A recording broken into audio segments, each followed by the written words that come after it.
గోదావరి జిల్లాలో ముఖ్యంగా ఇసుక సంబంధించి కూడా ఇక్కడ ఎక్కువ మాఫియా శక్తుల చేతుల్లోకి వెళ్ళిపోతూ ఉంటుంది. సో ప్రస్తుతం ఉన్నటువంటి పరిస్థితుల్లో మీరు అన్నట్లుగా తక్కువ రేటుకి అక్కడ లభించడం. సో ఇక వైజాగ్ లో కూడా చూద్దాం, వైజాగ్ లో ఎలాంటి పరిస్థితి ఉంది, వైజాగ్ లో దీని ప్రభావం ఉత్తరాంధ్రలో కూడా ఎట్లా ఉందనేది కూడా. నాయుడు ఏంటి ఉత్తరాంధ్రలో ప్రస్తుతం ముఖ్యంగా విశాఖ నగరానికి సంబంధించి కూడా ఎన్ని పాయింట్లు ఏర్పాటు చేశారు, ఉచిత ఇసుక పంపిణీ చేస్తున్నటువంటి నేపథ్యంలో ఎంతకు ప్రస్తుతం అక్కడ టన్ను కూడా లభించే పరిస్థితి?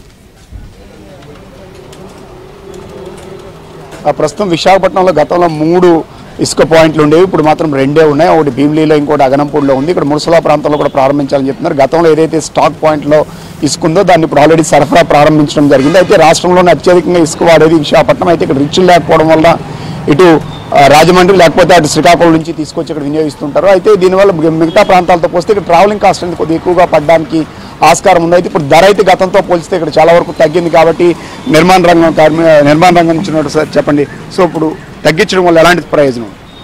తగ్గించడం వల్ల కొన్ని లక్షల మంది రోజు కూలీలకు ఉపాధి దొరుకుద్ది అనేటువంటి విశ్వాసం, నమ్మకం ఉంది.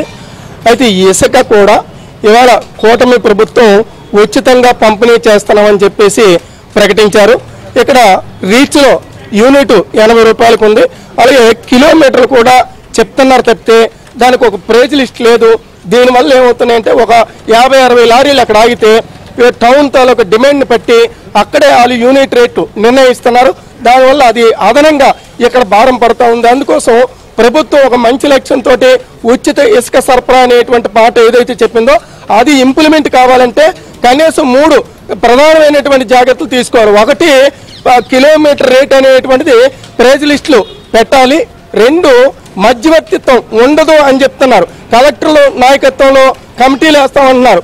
అది వేసినప్పటికి కూడా ఇది గతాన్ని పోలీసు చూసినప్పుడు రేపు ఇది ఆగుద్ది అనేటువంటి విశ్వాసం జనరల్ ప్రజల్లో లేదు. కాబట్టి దాన్ని కూడా చాలా పకడ్బందీగా ఎక్కడ చిన్న మిస్గైడ్ జరిగినా కఠినమైన చర్యలు తీసుకోవడం ద్వారా అది ప్రజలకు ఉపయోగకరంగా ఉంటుందని విశాఖ ప్రజల తరఫున మేము ప్రభుత్వానికి విజ్ఞప్తి చేస్తాం.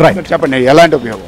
ఈరోజు అసలు యాక్చువల్గా ఈ ధరలు తగ్గించడం, ఇసుక ధరలు పెరగడంతో ఈ నిర్మాణ కార్యక్రమంలో ప్రతి ఒక్కరూ సంతోషిస్తున్నారు. గతంతో పోల్చుకుంటే చాలా వరకు మేము బెటర్గా ఉన్నాము.